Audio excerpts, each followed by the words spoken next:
E o presidente Lula hoje, daqui a pouquinho vamos trazer os trechos principais do que ele disse lá em Belém, defendeu que, como sempre ele vem defendendo, mas enfatizou o ponto do discurso principal dele é de que os países em desenvolvimento já cresceram, já lucraram bastante com a exploração dos recursos naturais e, por isso, tem que contribuir mais para que os países em desenvolvimento possam, enfim, se desenvolver protegendo as florestas. O fundo para manter as florestas tropicais de pé, que pode beneficiar 70 nações, é a grande expectativa do Brasil. A gente trouxe as informações desse lançamento ontem, desse fundo, e agora a gente já vai acionar o repórter Túlio Amâncio, direto de Belém, enviado até lá para trazer as informações ao vivo para a gente. Túlio, vamos começar falando do dinheiro.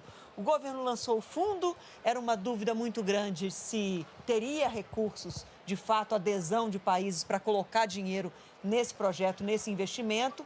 Chegou à metade da meta até agora, mas tem o suspense aí da Alemanha, que promete valores significativos, mas não cravou ainda, né? Boa tarde.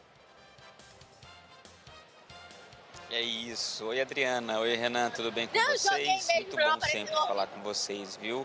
Boa tarde também para toda a audiência da Band News TV e Band News FM. Olha, não é exagero dizer que foi um banho de água fria a declaração do primeiro-ministro da Alemanha, agora há pouco, tem pouco mais de uma hora. Ele teve uma reunião bilateral com o presidente Lula, depois ele concedeu uma coletiva de imprensa e todo mundo, vamos lá, vamos ver quanto que esse homem vai aplicar nesse fundo de investimento, porque não é doação, tá? É um fundo de investimento que tem retorno. Tem retorno principalmente para quem investe e protege as florestas. Então o retorno é maior. E quem investe e não protege, aí fica no prejuízo. É basicamente assim que funciona o TFFF, que é a sigla em inglês para Fundo das Florestas Tropicais para Sempre. Então o primeiro-ministro ele chegou para fazer o anúncio e anunciou: vou dar dinheiro, gosto da ideia, mas fica para depois, não agora. Mas diz que vai ser uma contribuição generosa, que deve ser definida, quem sabe, na semana que vem, neste mês ou ainda neste ano. Então ficou em aberto. Mas ele disse que vai ser mais ou menos na casa do que a Noruega investiu, 3 bilhões de dólares, que é muita grana e que fez basicamente a delegação brasileira soltar fogos ontem aqui nessa pré-COP, né? Nessa cúpula que antecede a COP30, que começa na segunda-feira. Mas a Noruega vai aplicar esse dinheiro em 10 anos. A Alemanha, então, deve ser algo nesses moldes. Então, Adriana, falando de dinheiro, a gente segue naquela conta. 5 bilhões e uns quebrados, né? 3 bilhões da Noruega, 1 bilhão do Brasil, 1 bilhão da Indonésia e uma quantia menor de Portugal e da França. Bom, e falando de política agora, Túlio, o presidente Lula hoje, no momento em que ele se pronunciava aí, ele ficou na delicada situação de ter que defender a transição energética, o investimento dos países ricos em países em desenvolvimento, para que esses países possam manter suas florestas de pé e se desenvolverem simultaneamente, mas com a contradição que muitos ambientalistas apontam como uma contradição, que é o fato do Brasil ter há pouco autorizado os primeiros testes na bacia aí da margem equatorial, distante da foz do Amazonas, mas que preocupa os ambientalistas justamente por ser nessa área. Pois é, aí o presidente Lula se defende, né? A própria ministra Marina Silva, que falou agora há pouco com a imprensa, a nossa Isa da Band News FM estava lá fora, ela conseguiu pegar e vai trazer para vocês daqui a pouco as informações do que a Marina Silva disse, mas o que o presidente alega, a Marina também, né, e os estudiosos do governo, é que esse recurso extraído, se de fato existir naquele local, porque foi liberado um estudo, né, para verificar a viabilidade de extração de petróleo. Se houver petróleo ali, isso vai ser utilizado para a transição energética, que é o que o Lula tem defendido, utilizar esses combustíveis fósseis ainda para financiar a transição energética, e o Lula reforçou isso nesse discurso de hoje. Nós temos alguns trechos aí, né, Renan e Adriana? Exatamente. Só um instantinho, Renan. A gente já vai passar, Túlio. Fica com a gente, por favor. Só antes de te passar a palavra, Renan, só registrar aqui a informação que o STF em Brasília acaba de alcançar a maioria na primeira turma, 3 votos favoráveis para recusar, na verdade, para negar os recursos dos réus do chamado núcleo crucial da trama golpista, portanto, do ex-presidente Jair Bolsonaro, todos os recursos da defesa de Bolsonaro negados. Daqui a pouquinho a gente vai até Brasília. Mas vamos seguir, por favor, Renan. Vamos nessa. O presidente, na abertura dessa segunda sessão dessa cúpula de líderes, disse que as decisões tomadas por esses líderes com relação ao setor energético vão definir o sucesso ou fracasso na batalha contra a mudança do clima. Vamos acompanhar. O mundo precisa de um mapa do caminho claro para acabar com essa dependência dos combustíveis fósseis. É tempo de diversificar nossas matrizes energéticas, ampliar as fontes renováveis e acelerar a produção e o uso de combustíveis sustentáveis. Isso requer alguns compromissos centrais.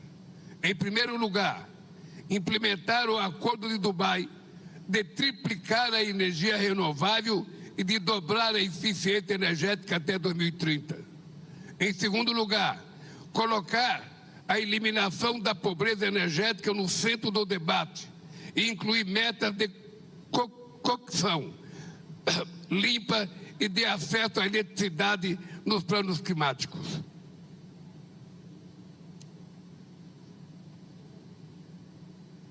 Em terceiro lugar, aderir ao compromisso de Belém para quadruplicar o uso de combustíveis sustentáveis até 2035 e acelerar a descarbonização dos setores mais desafiadores. Os cientistas já cumpriram seu papel. Nesta COP, os negociadores devem buscar entendimento. E nós, os líderes, devemos decidir se o século XXI será lembrado como o século da catástrofe climática ou como o momento da reconstrução inteligente. Em outro ponto do discurso do presidente, um discurso lido, ele fez uma fala que faz uma intersecção justamente com a discussão sobre a exploração do petróleo na margem equatorial. Disse que os países em desenvolvimento podem direcionar parte dos lucros com essa exploração com o petróleo para justamente pensar em preservação. Foram necessárias 28 COPs do clima para nos comprometermos em Dubai com uma transição energética justa, ordenada e equitativa. A Terra não comporta mais o modelo de desenvolvimento baseado no uso intensivo de combustíveis fósseis que vigorou nos últimos 200 anos. 75% das emissões de gases do efeito estufa têm origem na produção e no consumo de energia. Não podemos nos omitir ou intimidar diante da magnitude desses dados. Já sabemos que não é preciso desligar as máquinas e motores, nem fechar fábricas ao redor do mundo de um dia para o outro. A ciência e a tecnologia nos permitem evoluir de forma segura para um modelo centrado nas energias limpas. Essa transformação já está em curso. O uso de renováveis triplicou nos últimos 10 anos. No primeiro semestre de 2025, a energia renovável se tornou a maior fonte individual de geração de eletricidade no mundo, ultrapassando o carvão. Bom, já voltamos com o Túlio para fazer mais uma análise desses pontos aí. Só quero descrever para quem está com a gente somente pelo rádio, que enquanto o presidente Lula falava nesse encontro, hoje, ao lado, atrás dele estavam o Davi Alcolumbre, presidente do Senado, e o ministro de Minas e Energia, Alexandre Silveira, o que demonstra a importância que o presidente deu para essa colocação de que é possível ainda explorar o petróleo, como será feito na margem equatorial no Brasil, pelo menos os testes já autorizados, e tanto Alcolumbre quanto Alexandre Silveira, patronos aí de que isso andasse, de que isso fosse adiante, essa liberação para exploração ali na região do Amapá, e, ao mesmo tempo, o Brasil se comprometendo a fazer a transição. Então, usando os recursos da exploração do petróleo para implementar e crescer cada vez mais em direção a energias renováveis. Então, só para quem está escutando entender que quem foi o patrono dessa autorização da exploração na margem equatorial estava ali atrás do presidente Lula, né, Túlio?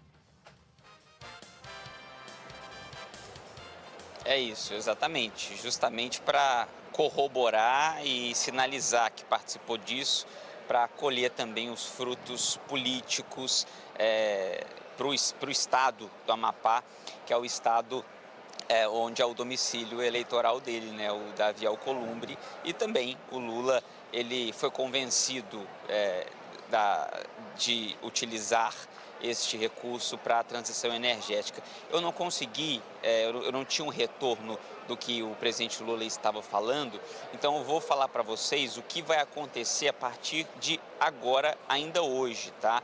Para concluir essa cúpula dos líderes de Estado. Vai ter uma reunião para tratar dos 10 anos do Acordo de Paris. Foi um acordo assinado por mais de 100 países, onde eles assumiram um compromisso de não deixar a temperatura do planeta aumentar mais que 1,5 graus. Muitos países não estão cumprindo as metas parciais, então a ideia é trazer isso, lavar a roupa suja sobre essa história para verificar se novas metas serão estabelecidas, até porque um player importante como os Estados Unidos, por exemplo, pulou fora do Acordo de Paris, é o país que mais polui no mundo. Então vai ser isso hoje e depois acabou a cúpula, aí é COP30 a partir de segunda-feira, Renan e Adriana. Ô, Túlio, a gente trabalha quase por telepatia já, viu? Porque a gente trouxe justamente os trechos das sonoras do presidente Lula, dos posicionamentos do presidente Lula, que você já vinha comentando antes da gente entrar com esses trechos da entrevista. E é isso, agora é pensar para frente, né? Porque muito já foi discutido e o próprio presidente disse isso. A grande dúvida é se teremos um acordo para depois, daqui a alguns anos, uma década, a gente dizer, não foi cumprido mais uma vez. Esse é o grande desafio, eu acredito, dessa COP, é você sair dos projetos e dos planos e das metas que depois são lamentados e não celebrados como metas cumpridas, né? É isso, porque fica muito bonito na hora de divulgar, na hora de fazer a foto de família, né? Todo mundo ali junto, em prol da mesma intenção, mas é no passar dos anos e também, né, com as mudanças dos líderes mundiais e a manutenção das políticas que a gente percebe se de fato o que é decidido num evento como esse vai ser para valer ou não. Vamos torcer para que dessa vez seja, né? Vamos tentar ser otimista. Túlio Amâncio, falando com a gente direto de Belém, no Pará. Muito obrigado, Túlio, pelas suas informações. Bom trabalho para você por aí.